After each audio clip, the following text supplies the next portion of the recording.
তোমাদের একাদশ শ্রেণীর উপমন্য কথার কিছু প্রশ্ন উত্তরে পড়ছি। হ্যাঁ, দেখো তোমাদের এই বছর ইম্পর্টেন্ট মহাভারতের রচয়িতাকে, মহাভারতের রচয়িতা হচ্ছে ব্যাসদেব।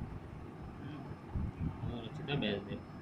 তারপর দিয়েছে মহাভারতের পর্ব সংখ্যা হলো কত? মহাভারতের প্রত্যেকে জানি এই যে 18টি পর্ব।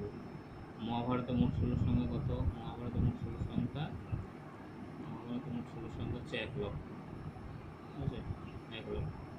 শ্রীমদ্ ভগবদ গীতা আছে মহাভারতে কোথায় আছে? শ্রীমদ্ ভগবদ গীতা আছে মহাভারতে ভীষ্ম পর্বে। গীতার ষোলো সংখ্যা 700, 800, 900।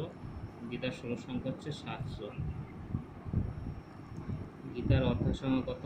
অধ্যায় সংখ্যা হচ্ছে 18টি। বাংলা ভাষায় মহাভারত রচনা করেছেন কাশিরাম দাস। যদা হি ধর্মসু শ্লোকটি যে গ্রন্থ রয়েছে সেটি হলো মহাভারত। ঠিক আছে, তোমরা এগুলো ভালো করে পড়বে। হ্যাঁ।